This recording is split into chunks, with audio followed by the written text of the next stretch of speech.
Yes, here we go. It is Tuesday night we're on this week. It just changes all the time. Whenever we're available. So we are live this Tuesday, just after 8 o'clock. After a weekend of action, we are Celtic pulled further away in the title race, if you want to call it that.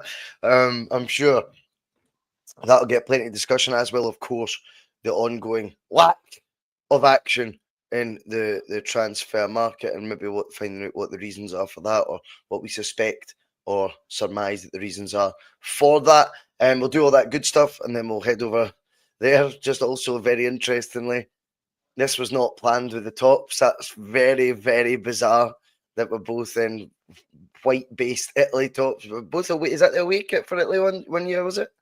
I think it's a training kit. I'm not even sure. Is that a training top? Yeah, I was gonna say, I've never seen them wear it. It's cool as fuck.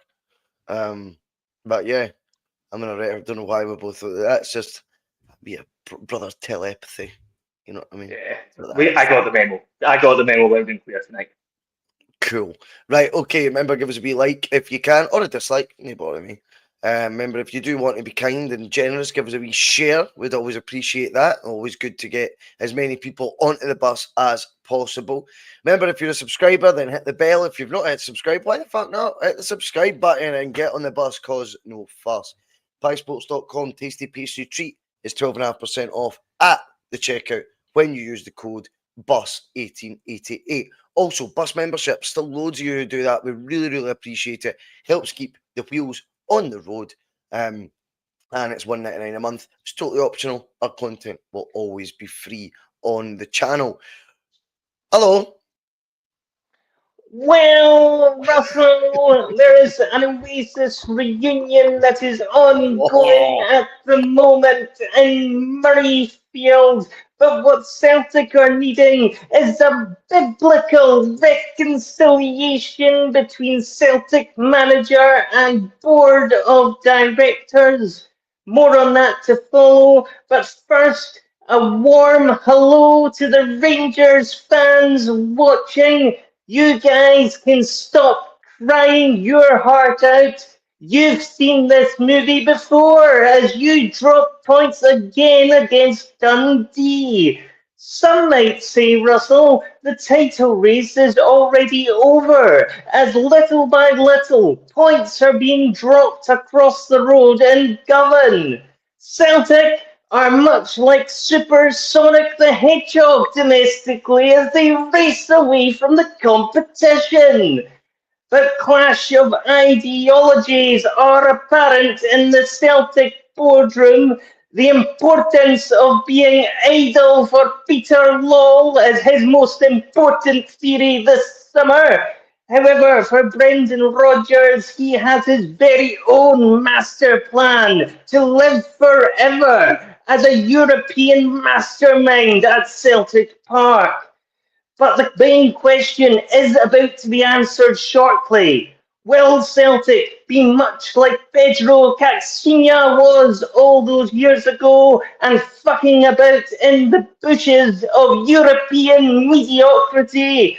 Or will they become rock and roll stars on Europe's biggest stage? One thing's for sure, we all might need some cigarettes and alcohol to get through the season ahead. That was amazing.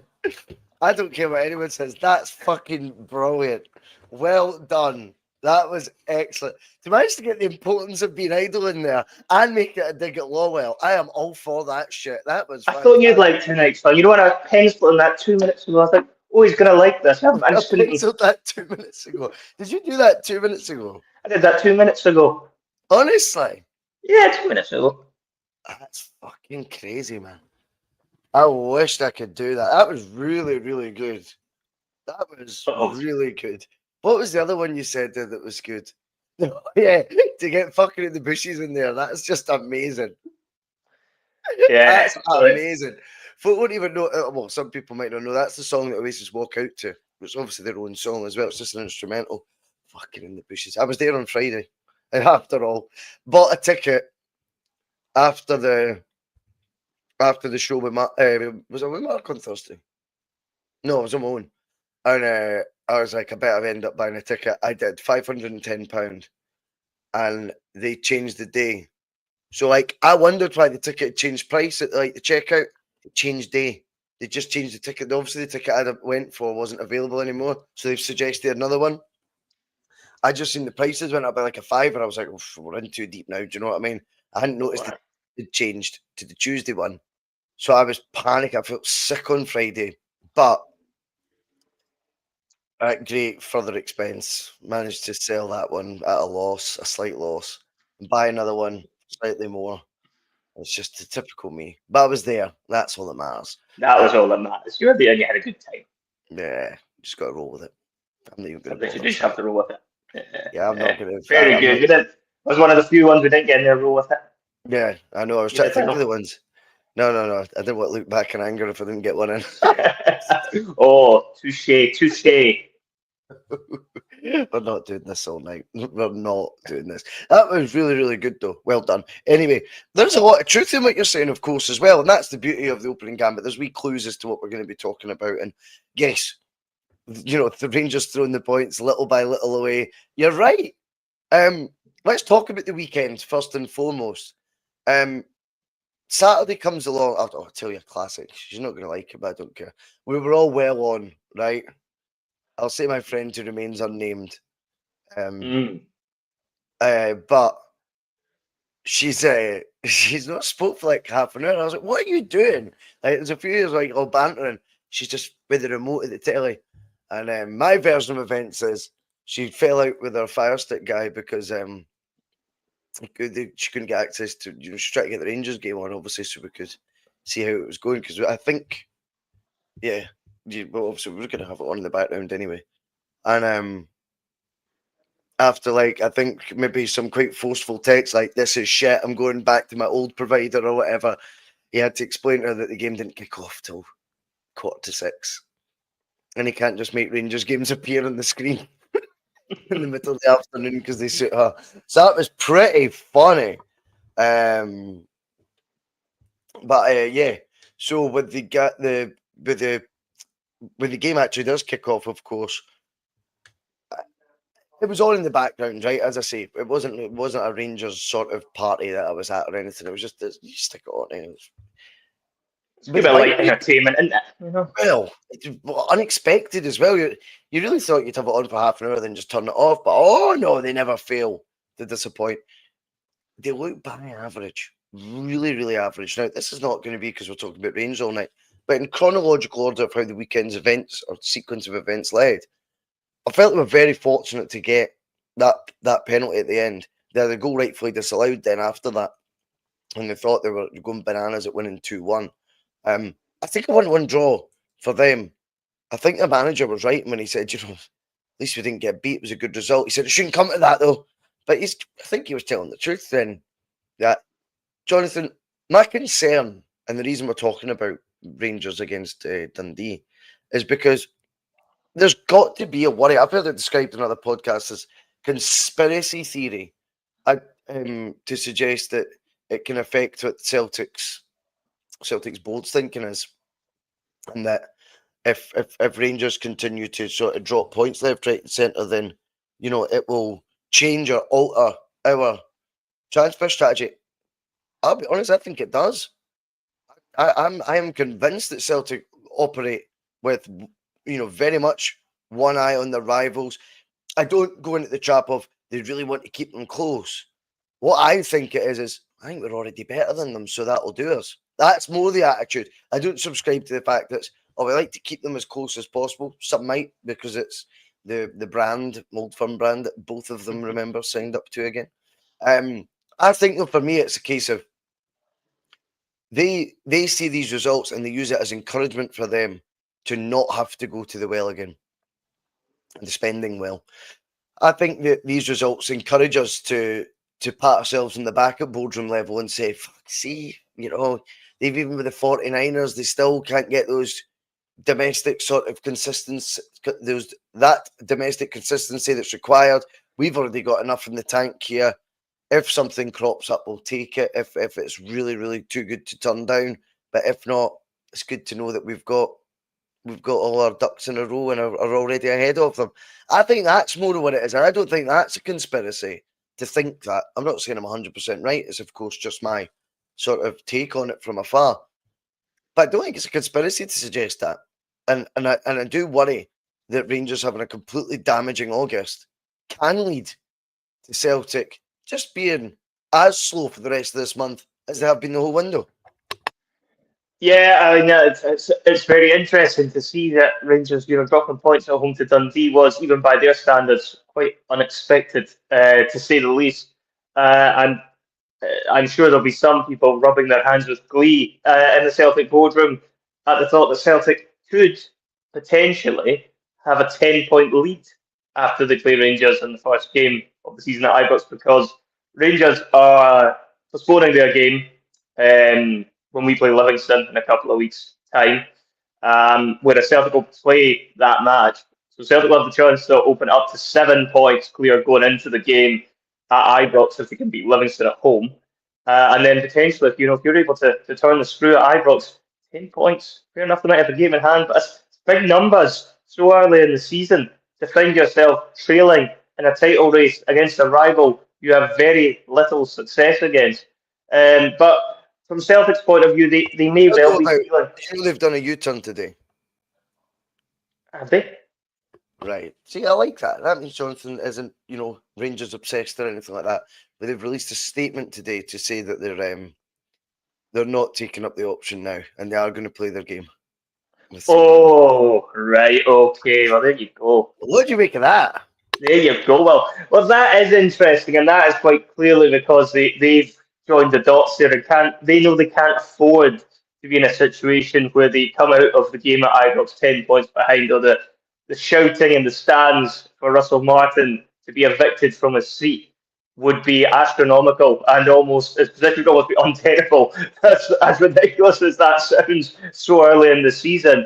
But even taking that into consideration, there's every chance they could still find themselves in a position where they're 7 points behind, after that derby. And that's banking on them winning the game that they've performed, which I think St Mirren away, I think, is who they might be playing that week. And they were. Yes, it is. It's live on Sky as well.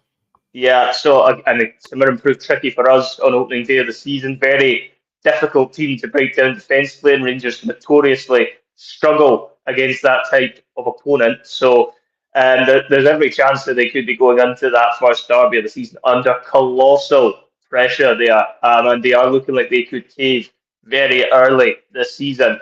And from Celtic's point of view, looking at domestically, there may be already members of the boardroom looking at things and perhaps thinking we don't need to do as much in the window. And that's the cynical side of me coming out here, that I always think this board have one eye across the city, and if they think Rangers are going to be a lot weaker than we maybe first anticipated this season, they might well think, well, we don't need to spend as much then, because we're still going to be miles better than them. What's the point in throwing another 10, 15 million at this when we're going to win the league, whether we throw that money at the squad or not?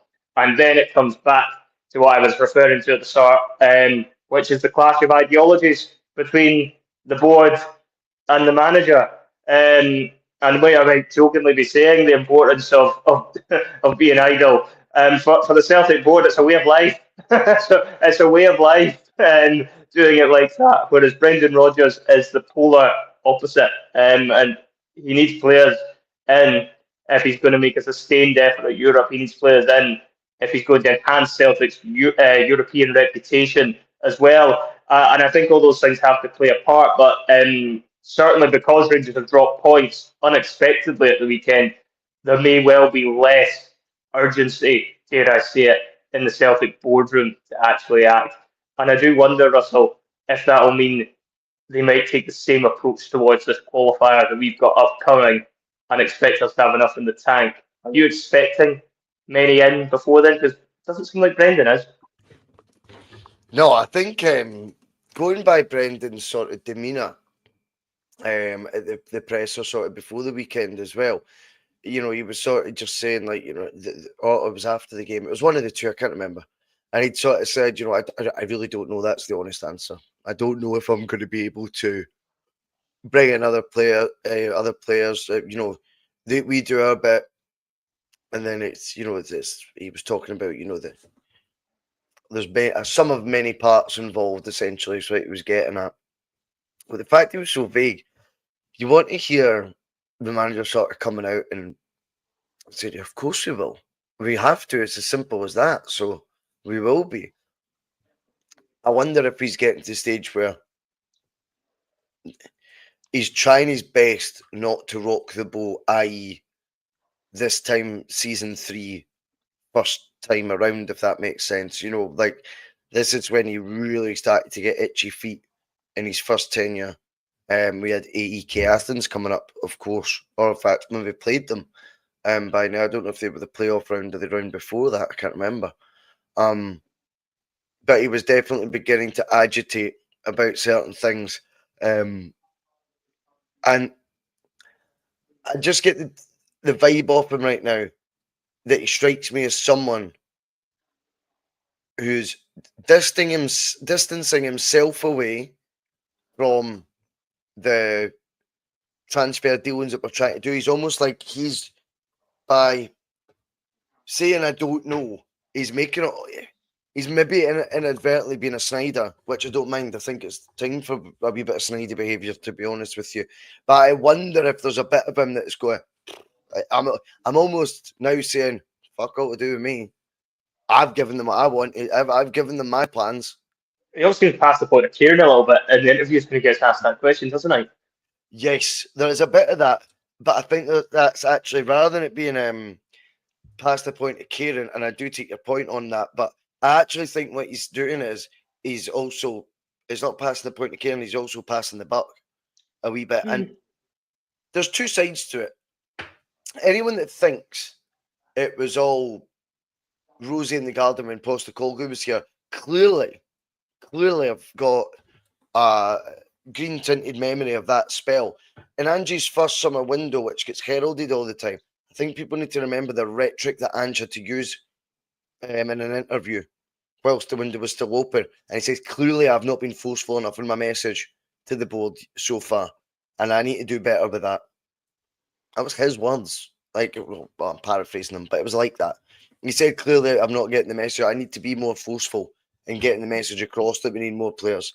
And that helped trigger. I think we signed, if you remember, Jota, CCV, and Giacomakis on the last day of the window. Yeah. So the window wasn't all designed and Ange just getting what he wanted when he clicked his fingers. No, he had to become a bit ratty. And by the way, what Postecoglou, in all fairness to him, had that summer was a skeleton squad as it is. So if they were willing to dice with that, roll the dice with that, that was madness. A skeleton squad and an unproven manager as well at that moment in time. Yeah. Very, very silly. And then you had Rodgers. I don't know if he was sort of saying a couple of weeks ago more sort of language, like, or using language more like that a couple of weeks ago. But for whatever reason, it seems like he's now changing tact. Remember, everything he does still has a purpose. I can't imagine there'll ever be a time or a point where Rodgers is past the point of caring. I think that's the demeanour he's trying to give off, because what he's trying to do is show you, well, my guess is as good as yours, and I'm going to use that sort of vibe. I think he's trying to get across that, the more frustrated you get, the more I'm going to just show you how in the dark I am. or more I'm going to act in the dark that I am because I'm not getting my way. I think it's just a change of tack to get the way he wants. What about yourself? I always think whatever Rodgers does, he has a point behind it. I don't think he ever says anything by accident. He always chooses his words and actions very carefully as to what he wants. And I'm sure behind the scenes he'll be definitely have been knocking the door down to pretty much tell them this is what you need to be doing. If you want me to renew my contract, this is what needs to happen. And at the moment, you're not delivering. So even if a contract offer does come my way, I'm going to be reluctant, or I'm not going to sign it, because I'm not getting back the way that I feel I should be. And I think as well for Rodgers, he's trying obviously as well to be as diplomatic, I think, as he can be. I think he isn't quite being as forceful as you referenced Postecoglou there was in his first season, where he's pretty much been very blunt about what he's needed. But I think there's been a bit more of a subtlety to what Rodgers has been saying, and he's a bit more of a master of his words sometimes in that respect to make sure he's making his point, but he's doing it in a way where it doesn't come across too forceful to the media and too much that they can then. Cause the media would love for him to come out with a statement pretty much saying the board haven't backed me, they've been complete jerks, and just need to. I just need to stay for a year, then I'm out, and they'd have an absolute field day with something like that. And if that was what they could read between the lines of, whereas Rodgers is acutely aware, Russell, of that scenario. And I think he's actually been honest enough as well in his interviews recently in saying there's a number of people that don't want him at Celtic. And you've got to imagine a lot of those people are the ones that ask him the questions every night, every Friday in the pressers and do the post matches with him. And they know what they're doing, fishing for the reactions when they constantly ask him about transfers, even though he's told them 100 times over. He doesn't have a clue really about any immediate business going on, and he's certainly not willing to let anybody know if there is anything going on. He's keeping his cards close to his chest in that case if there is something going on, but I don't think there is. And I think that's always a part of Brendan Rodgers' game plan. I really do. I think he is somebody that likes to keep things subtle. I think he understands how Celtic work. He understands how Scottish football works, having been involved in it for so many years now, that he wants to pick his fights. He doesn't want to create further disharmony. He's already aware that the Celtic fans are getting increasingly frustrated with this board this summer. He doesn't need to be opening up a fuse on that as well. He knows he can kind of make his point subtly and let the fans join the dots, because the fans have already joined the dots. They've been joining the dots since day one this summer. And why would Brendan Rodgers put himself into a position where he's then taking the flack from the media, and then they're trying to turn a narrative on him that, oh, he's not committed to the club, oh, he's just wanting more money spent on him.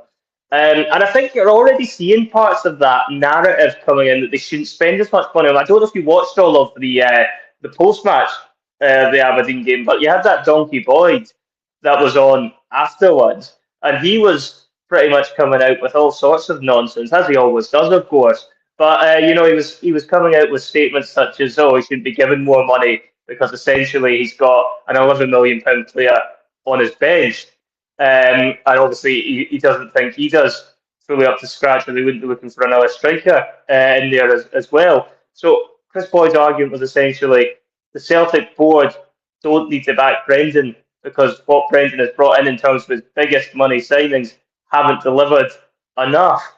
I'm not entirely sure I buy into that argument necessarily, and Sylvian Petrov definitely didn't on that show.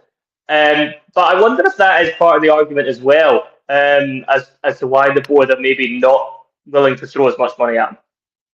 Well, there's two things that Boyd's just surely doing that to start as much propaganda as he possibly can for Celtic not to continue to strengthen. That's all that angle is. So that's where he's coming from, where he thinks he has clout. Yeah, because the board will be listening to you, Boydie. They don't listen to anyone. I mean, I think when I look at it with the players that he's brought in, they were brought in too late first time around. But at the end of the day, Celtic had its most successful European campaign in fucking years last season. Ingles must have started all of the games bar one, maybe. in the Champions League group stage? I Yeah, would he was love in to most of find them. out. He was He in must most have of them, and he was a solid performer in most of them as well, by the Yeah, way. yeah. Ademir scored goals in the Champions League. 2 away to Villa. The goal contributor mainly in the main for the solitary goal against Young Boys Bern. Like, it's no coincidence that we invested more and we got more out of our European campaign, in my opinion. So I don't get that argument if it were to be the case. And I don't think you can afford ever in football to be that petty. Thirdly, when I look at it as well, you have to replace what you've let go. So since last summer's crazy expenditure that Celtic did, where they basically spent the meat and bones of the Matt O'Reilly transfer sale, still got all the Champions League money sitting nestled away. But since then, they've then went and brought in another 27 million. In fact, you include Frimpong in that, 30 million Over in 30, yeah. transfer fees. They've spent three. They're 197th highest spenders in Europe. 197th. So let's not even think that would be how any normal football club would act whatsoever. I think Chris M comes in, he says, given what you're saying, does that not cement the theory Brendan is off at the end of the season? I mean, I think he already was anyway, for me personally. Does it cement it? It just makes Think it there was more any way they could have kept him? There was any way they could have yes. kept him? Yes, but it would have been before now. I very much think his decision will be up. His mind will be made up. I think when you lose a player like Kyogo in January and you don't replace him with a striker yet, you're still in the Champions League. The Champions League campaign is still alive. Celtic basically said, we've got no chance against Bayern Munich, mate, so forget it. I wasn't even Bayern Munich we were playing at that point, though. Remember, We still had 2 group games. you Sorry, still so group we games did. going on in January because of how Sorry. the format worked. Yep. So there was no Apologies. guarantee who you were going to be playing. Yeah. But he wasn't tooling a lot for the best to even try for the playoffs when you could have ended up with a team that was actually even more beatable than Bayern Munich at that point in time. Nobody knew who we were going to get, and nobody knew if we were going to be there Yeah, at the because start of January. we still had Villa and Young boys, to go. Yeah. So and we were in a strong position to qualify. And yet we still just a bonus to be there, Brendan. I know you've done well in the Champions League, but we're still just happy to be there. And 10 million for Kyogo's a good deal. So we're taking it. And we're not going to replace him. We're not going to spend 2.5 million on Nygren. We're going to wait till the summer and pay 1.5 for him, for example. But yeah, it is interesting. Maestro's been in and I mean, I don't know who he's arguing with. He seems to be quite animated, Maestro 95. I want to bury my head under the ground. Stop talking shite and being an PI. I don't know what that means. He said something else. Why are you talking about Rodgers instead of the fucking board? Listen, we were talking about it because it was part of the press conference, which would led into the debate about the Rodgers angle. I mean, Maestro 95. I am positive you'll have watched other shows on here where we don't miss the board on the bus. I mean, let's be real. So keep it sensible in the chat if we possibly can, guys. But yeah, I think when it comes to the board's angle on it right now, they're sitting back and watching this movie play out. That they're gambling. They gambled on the draw we got in the Champions League. They like the look of who our potential opponents are in the Champions League. They fancy us to do it. There's a brilliant quote. God, it sounds like we're just re-quoting the media tonight, Jonathan. But there was a brilliant quote from Shug Keevans the night, believe it or not.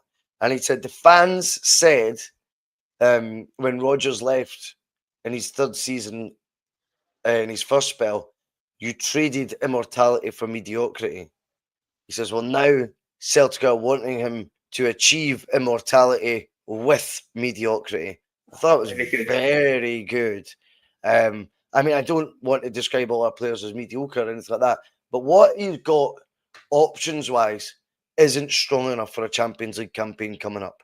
It's just not. So you've always got to keep your eyes on the board. And what's frustrating for me is whoever it is that comes in now, let's say we get a token player before the qualifiers, right? Cool. How long are they going to have had to have played with us in terms of, or trained with us, I should say? How up to speed are they going to be? Because we get told that Celtic can only get players towards the end of the window because they're not fancied by their club or they've found that out. So they're not going to have match minutes in them either. Then they've not really trained with Celtic. You're basically looking for wild cards, Jonathan. If you're going to sign anyone before the qualifiers, you're looking for a wild card effect. It's crazy. It's it's a bit of a bizarre situation to find ourselves in, but we find ourselves in it every year, so we shouldn't find it too strange. Yet here we are, every time around. So that's when that's happening. Willie comes in and he says that 197 spending means bollocks, but it doesn't, though, Willie. It means there's 196 clubs in Europe that have spent more than Celtic, who were in theory in the top 24 clubs in Europe last season because they were in the top 24 in the Champions League. I guarantee you, out of the 24 last teams in the Champions League last year, Willie, they'll all have spent more than us as well. Every single one. So we'll be 24th out of those 24 in terms of how much we've spent. Why do you think it doesn't matter? I'll put that to you, Willie, and I hope you can come back in the chat because we're always up for a debate on the bus. He says, if Celtic win the league, progress in Europe again, then cunts will still moan. People just like to moan. I don't understand that logic. What you're wanting is to see something constantly evolving, constantly getting better. You want to see investment that's constantly asked to be increased by the fans, being matched by the club.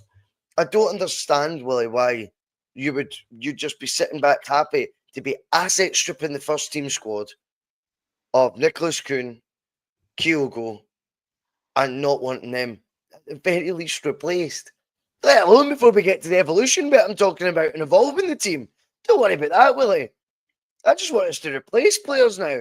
And even then, that's called moaning for wanting that. I mean, we've got to be real here, mate. You've got to be asking for a bit more from a club that is very much on the take when it comes to everything else. It's time to give a bit back. Surely, Willie, the reason you got into sport was to watch because you enjoyed watching it. So the better the quality, the better the product on the park, the more you enjoy it. With Celtic, I think that's tenfold. The better a team Celtic are, the tenfold more you enjoy it because it matters so much. So to be sitting back, relaxed about it, that's okay. It's up to you. But I personally think right now, why would you be leaving to chance Champions League qualification? Why would you be leaving it with lesser options in key areas than what you had this time last year? What football club does that? I don't really see that. Punch McNugget, though, he comes in, he claps Big Willie. So that's good. It's good to have a mix of views on the bus. That's what it's all about. And I'm glad that you've got some agreement there, Willie, from Plunge. I personally just don't get it. It's very, as I say, with the board. It's just bizarre with what goes on there. It's a bit, Russell, like playing Monopoly. And instead of actually buying any property, just continually going around the board and picking up £200 and picking up £200, but never actually buying anything so you can actually progress in the game. That is what fucking Celtic are like when it comes to European football. They'll just keep picking up our £200. Oh, fuck, we've landed on a hotel. Oh, shit, well, that's about the game. Oh, well, we'll try again next time. That's how the European footballing model that we have works. It's a very bizarre way of looking at it. I have to say, I really don't understand where Celtic think that is going to pay dividends for them in the long run. However, I have to kind of look at it, and think that somewhere along the line this will have to come to a head.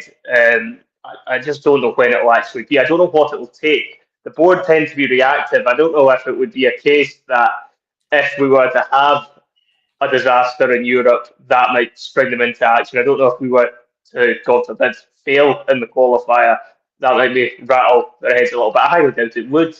But there needs to be something somewhere along the way where somebody actually looks at this and thinks, this is brilliant what we're doing domestically, absolutely fine, able to get the job done, not a problem. Our rivals, we've got the beating of them in the league because they can't get their act together against the other teams in the division. But there has been more to it than just that.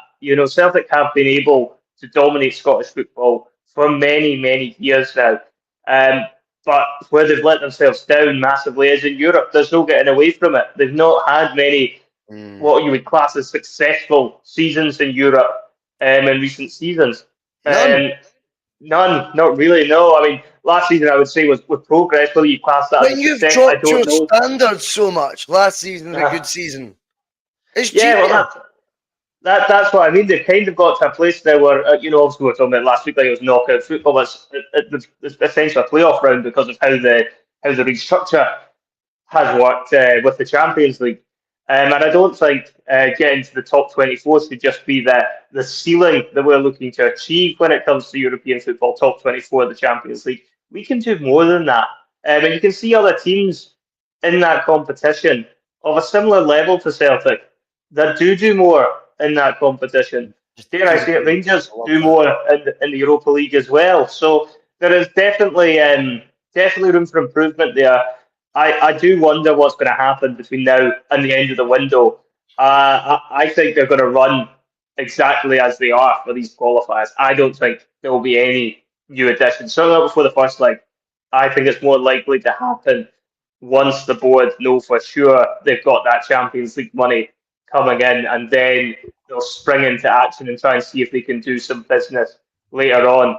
But then you're in a situation where guys are coming in late, they're not getting the pre-season with the players, they are potentially getting chucked in one of the hardest fixtures they could possibly get because it'll be Ibrox the first game after the window shuts.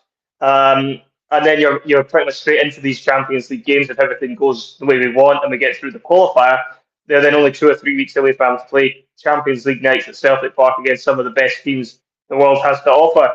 And are you really doing the manager a favour in those types of circumstances, even if you get the players in of the 5-10 million type caliber that he wants? Are you really doing him a massive service in that respect when you're only bringing them in so close to the end of the window and not giving them time to bed in before they're head first into a European tie, a cauldron-like atmosphere at Celtic Park, still getting to know the players around them, still getting to know what the football club is all about, and how it's pretty much, you've got to be winning every single week. The mentality starting to kick in there when you could have done this, weeks, months ago, and everyone would have been in a much better position. But for me, I just can't see it changing. It's what we've done for so many years, and the board always get away with it, and they know they've always got enough cash in the bank. They know they've always got enough supporters there to take up the season tickets. They've got such a large waiting list, they've had to halt it now. You can't even get on the waiting list anymore. So they know they've got revenues there no matter what happens on the pitch. They've got enough money coming in from the fans to take advantage of that. At what point, Russell, do you think that'll change? Is it going to be a case we have to wait, do you think, until such time as the people that are in the boardroom are no longer in situ? Or is there people in that boardroom that could potentially change under the right set of circumstances? No, I don't see any changes happening for the foreseeable. I think this is very much what we've got to work with. What you will see is a change in their attitude if there is to be a season of, COVID proportions, if you want to call it that. No one can guarantee the League One this year, by the way, just because we're 4 points clear. Am I confident we can do it? Definitely with Brendan at the helm, especially. But things can go wrong. And that's the only time you see a different attitude from the board. In terms of the personnel from the board on the board, we're not going to see that change unless they've got another niece or nephew they want to add to the collection. Do you know what I mean? And play a bit of Happy Families again. Musical chairs with the job titles. But I've seen it all before. Anyway, move on to the Sunday. What do you make of the game? I didn't think it was too dissimilar from the Scottish Cup final, to be honest, in a lot of ways. I think it was a brilliant game to watch. Oh. I thought Aberdeen and Celtic both lack a bit of firepower in the forward areas. I think we definitely had the better of the game, deserved to win it. Undoubtedly, it was a better performance than the Cup final was. But when you look at the overall piece, it was one of those games where it was always going to be a bit tricky going up to Aberdeen. You're always quite happy getting out of there with 3 points, despite our record being so good up there. Very good to see Nigren get his first goal. The difference again you see with Kieran Tierney in the team able to go past his man, drop the shoulder, and then produce that type of ball. Is something that adds a different dynamic on the left hand side that Taylor didn't really able to offer. He had a totally different side to his game where he was more about cutting in and creating. And both ways can work, but obviously Tierney gives us that little bit different that was not had on that flank for a while. And into the second half, again it was kind of petering out as a 1-0 to me, and then Atai produces that moment of magic and really puts the game beyond Aberdeen when the second one goes in. But overall, I thought we were very comfortable defensively. I thought Scales was a little bit ropey at times, being completely honest. I felt if they were going to get some joy, it was going to come against him. There is probably question marks there as to whether or not he should be partnering Carter Vickers long term in that position. I certainly wouldn't be confident running with him going into the bigger games coming up over the next few weeks. I thought Tussey was better when he came on out of the two. But I guess we might have to wait and see it when they actually get a bit more of a test. Because as I say, Aberdeen were a bit toothless, I felt, going forward and didn't offer enough of a test for us to get a real good idea as to what our best back four is at this moment in time. But I do find that interesting, Russell, that the Scales has had a lot of criticism over the past few years, but he's always managed to find a way to keep his spot in the team, no matter what we've ended up doing. And you've got to remember, we've had a few centre backs there now that could have been in. Lager Bielka, Rocky, the Liverpool one, I forget what his name is. There's been a few of them. No, I can't even. It's not something you're right. Nat Phillips, that was it. Yeah, Nat Phillips. And he's seen all them off. And there was money spent on those players. There's no getting away from it. There was money spent on those players, and Liam Scales has managed to see all of them off. Is he? Do you think the answer at centre half? What were your kind of takeaways from the game? For me, it was encouraging to get the win, but I think there's a little bit more to it. But there's certainly some question marks I have, particularly with Scales at the back. I agree with Thomas Burns, who says that the game management from Celtic was fantastic. I didn't think, put it this way, at any point did you think we weren't going to win the match? No, honestly, we were very comfortable feeling. So that in itself is a sign of a good performance. Sometimes it's not always the flashiness, and I think Thomas has absolutely nailed it there. The game management from Celtic, we did look very assured. If you're wanting to pick holes at the back, Scales has done okay for Celtic. Let's be real here. He's done more than okay, in fact, at times. And I think with Trusty when he came out, I did think he looked better as the partner for Cameron Carter Vickers. And you've got to wonder as well with JSP. Is it JSP? JSP, yes. If he's going to be someone who's got to be viewed purely as he's right-footed, he's the right-footed centre-back, or nobody cares, mate. Just put him in the left centre half role. These players are technically better than they've ever been at the defensive fact. Defenders these days are a bunch of pussies. See what I did there? Oh, that was good. Very good. But you don't get many defenders now that are from the old school where what they could do with the ball at their feet wasn't really the predominant sort of worry. Whereas now, technically they're better than ever, and yet I've never seen such emphasis on, it's got to be a left-sided one in they've got to be, left-footed on the left-hand side of two centre-backs, just Rio Ferdinand Vidic, they're both right-footed. It didn't bother them. I'm sure the guys now are more than capable of passing a ball with their either foot. I think they could. But I'll be interested to see if he wants to make a claim for the jersey. Green Day 67 straight away in there says GSP is the CCV backup. Again, I think it's quite binary looking at it like that. I think it's got to be 2 out of the 4, whoever's in the best form. And surely you can handle playing on the left-hand side. But I don't think Liam Scales being part of a Celtic squad is any issue to me whatsoever. More than capable first-team squad member. Someone who will always get slightly more flack than others. Maybe sometimes warranted as well. But other times, I think I think over the course he's done a good job for us. Really refreshing as well from the left back role to see an assist for KT. That was just, straight out of the copybook from his first spell. That was all that was. And it's amazing that defenders must know. They must know what he's going to do, and you just can't stop it. He's a powerful player as well, too. That's what folk forget. Strong as an ox. Once he's going by on that left and you try to get an arm on him, he can shrug you off, no problem whatsoever, to create that space for himself. And we all know what his end product's like.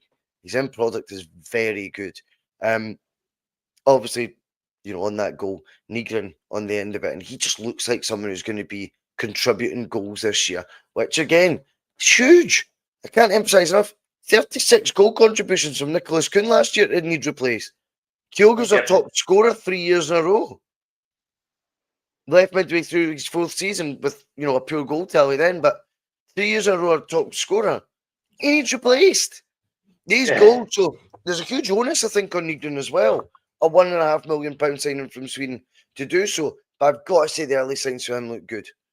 I think so as well. I think so as yeah. well. I think there's definitely signs that we've got a player there, and I think that's one that definitely Brendan Rodgers has identified. And we're definitely going to need the goals because I don't think you'll be able to rely as heavily. I'm not saying he won't have a good season, but Maeda is one of those types you just don't know exactly what you're going to get out of him in a season. He's not a guarantee when it comes to goals in the same way that Kyogo was. I just actually reminded me of him running clean through, if you remember, on Sunday, and then he tripped over his own fucking laces. And you just know he's capable of those types of moments just as much as he's capable of pinging one in the top corner from 30 yards. And he's a bit of an enigma, Maeda.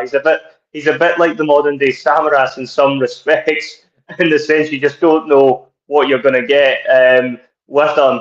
And I do think we're going to need goals from many different sources this season. What I will say about that is Brendan Rodgers' teams, generally speaking, are quite good at spreading their goals around. It's something Rodgers has always emphasised, even going right back to his first spell, where I think he came in and Griffiths had about 40 goals the season before, carried us on the goal scoring front. And then the next season they were far better split. Yes, Scots and Dembele scored a lot between them, but there was a far better split amongst the team. And he'll look closely again at trying to achieve that. Again, I would imagine Adam Idah is probably another one, Russell, that's going to come in for a little bit of criticism. There's probably a little bit of doubters there. I think it's still early days for him this season. I think he's just had a bit of a rusty start. I think he'll come good. I think Maeda will come good as well. But this is what I mean what do you make of Maeda? Is Maeda? Apparently, the rumour is that when he signed the new deal, there was maybe the odd sort of nudge to we now see as a Celtic centre forward. Yeah, it's just a rumour. I'm not saying it's true. Just a rumour. Could it be that Celtic are in the hunt right now when we think it's a striker they're looking for? It's a winger. I think they should be looking for both. I really do. Yeah, well, so do I. But if we're being real, they're probably just going to go for one. I wonder if Maeda's playing out wide right now just due to a lack of options, and they need desperately to get a quality winger in. And they've had plenty of opportunity to do it, but they don't listen to fucking folks saying they've not, and it's a difficult market and all this crap.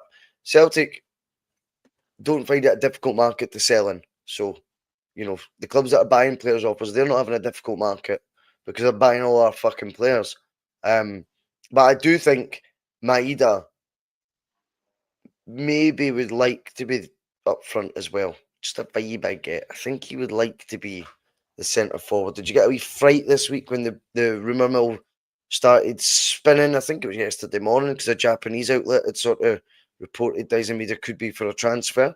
Unlike our sources here, this was taken with more than a pinch of salt, shall we say, Jonathan? Because when it's coming from his native country, you're thinking, well, they've not got an axe to grind against Celtic. There's no angle we could come up with then. No. We're taking too many of the Japanese players now, so we're going to try and unsettle them all. They're always at it in the summer. The Japanese outlets, they're always trying to fucking sabotage our squad. No, I think that would be a bit of a reach. So, yeah, for me, that was a bit of a worry, seeing that he could be linked away. Again, I think we'll see a happier Dyson when he's back through the middle. And see, to be honest with you, such was his contribution through the middle last year. I think that would be in his best interest. I would be happy with Maeda, Ida, and Yamada. Yeah. Shin, that's what we agreed we're calling him. Shin and Johnny Kenny signed a new deal as well. So if we're going without them as your 4 strikers, I'm okay with that. And if you wanted me to be honest, I would want 2 wingers. Yeah, I agree. If you're going that route again, yeah, I think you need 2 wingers. And you would want, so you've got Jota, Jamesy, and your 2 new ones. And the Yang experiment's done. Midfield, I mean, remember we thought Negrin might be someone who could play out wide. The fact that he's not playing out wide right now and is playing in the middle at the expense of Engels tells you this guy's not a wide player. So wherever we were getting that idea from, you can fucking kiss that goodbye. He's been a brilliant bit of competition in there, vying for a jersey with Rio, Luke McCowan, Engels. I like that vibe in there. We've strengthened at centre back. Left back, I'm getting a wee bit concerned as to who he sees his left back cover now. I don't think it's right that Liam Scales is our left back cover. If Inamura's not going to be fulfilling what the early surprising promise was, then that's fine. Let's get him shipped out on loan like Brendan alluded to. No issue there. Get him to a Hibs if you could, something like that right now. Fast phone team, Hibs might be saying fuck off, which is fine. But I think they've just sold a left back, have they not? Was he a right back? One of the two. But yeah, like someone like that anyway. Top six sort of Scottish club. That'd be good. To get Inamura out to really see what he's all about this year. That'd be good. Not that they might be thinking, well, why the fuck would we want someone who's doesn't get to find his feet at us?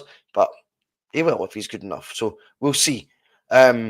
But we definitely need another left back covering then, because I'm not comfortable with the Scales switching over there. I wonder if that was just to accommodate Trusty as well. He was always going to come on and get minutes, but then you weren't going to give KT then 90 minutes so you could get Trusty on. So it meant KT got to come off after, how many minutes was it when KT came off? 60, 65, was it? 60, 65.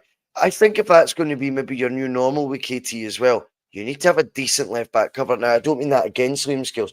I just think I want him focused on trying to get into the team at left centre back. That's what I want his sole focus to be. And then we can look at a proper deputy for KT. But again, I don't know. I just thought right now you're going, if KT's coming on at the hour mark and Inamura is going to be the backup left back he'd be on. Yeah, Liam Scales hasn't played left back for us for a long time. So that area, left back cover, 2 wingers, shove Maeda up front, go with the 4 strikers that we've mentioned. Midfield looks relatively strong, albeit still wouldn't be against a real physical presence in there. I would point out that's something we could do with as well. Number 6 destroyer. So you're in kind of agreement with that then, because even the goalkeeping situation, I think everyone's pretty relaxed about that. In fact, there's another topic for conversation. Friday comes along. Does Cena Solo start? Yeah, I think he should. I mean, if you ask me, will he start? I'm not sure. If you ask me if I would start him, yes, I would. Brendan doesn't tend to swap his goalkeepers about as much in the cups, does he? I think Schmeichel played every cup game last season when he was fit. But if it was up to me, this could very well be Schmeichel's last season at Celtic. I think it's a 2-year deal, and so his contract's up in the summer, and he is now getting to an age where he might fancy retirement and maybe perhaps moving on to doing something else with his career. If that's the case, you want to be getting Sinisalo ready to be able to step in. And I think when he was in the team last season, I actually thought he looked fairly promising and didn't do an awful lot wrong. I thought it was very unlucky, in fact, not to start the cup final. He didn't do an awful lot wrong, and dare I say it, if he had played in that cup final, the outcome may well have been different.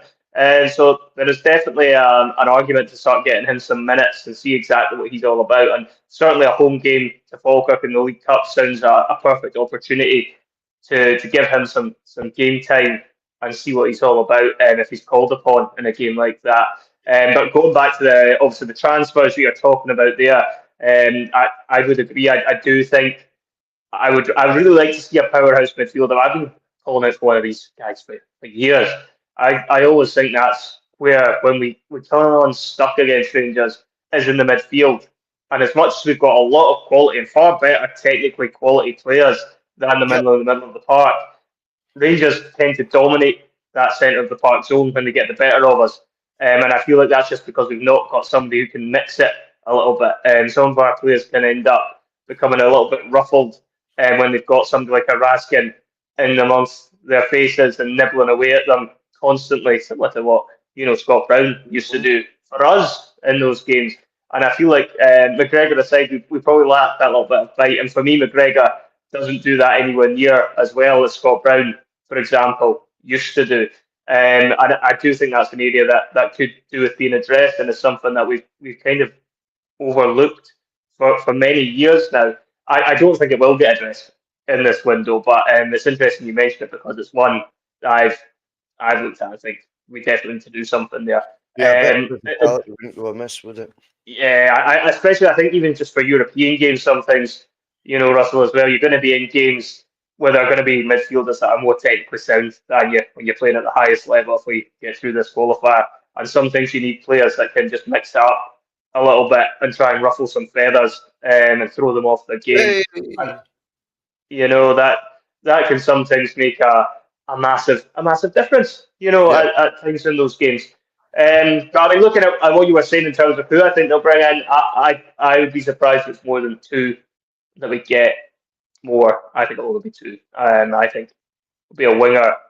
I'll either be two wingers or a winger and a striker. That's what I think they'll end up in. I think they'll run with the left back situation as it is, which I don't necessarily agree with, but I think they will run with it as it is. I don't see Scales with the left back. If that is the plan, he's going to cover there for Tierney. I think he's far more comfortable in the centre of the park than he is out wide. I think, no, he is, mate, and I think as well for him, you want him to be feeling Mission Impossible mode again. I think players are good when they feel like they're up against it and they're going, "You writing me off here." I just want him focused on getting what he'll view as his jersey back. Do you know what I mean? I think that's a better thing. Rather than him getting sort of mixed messages, mixed signals, like, "Oh, you might have to play left back a wee bit today," and he's never going to be getting his jersey back at left centre back then. It can be demoralising in that sense. Obviously, getting to play for Celtic, I mean, it's fucking first world problems, right? But notwithstanding it, I would like to see him focused on the one role that we think is his best position, to be honest. Right, we're going to call it there. That has been just over an hour. Thanks very much for that, Jonathan, and well done again on the opening gambit. Thanks for watching. We crept over the 100 mark at times. I know there's loads of competition and stuff like that, so we really appreciate any of the time that you give us on the bus when you jump on. Remember, and do hit the like or dislike button if you don't mind, because it helps the algorithm. If you've not hit the subscribe button, please do, and if you are subscribed, hit that bell. We're getting out of here, Jonathan. Cheers very much, and I'll see you later. Cheers. See you later.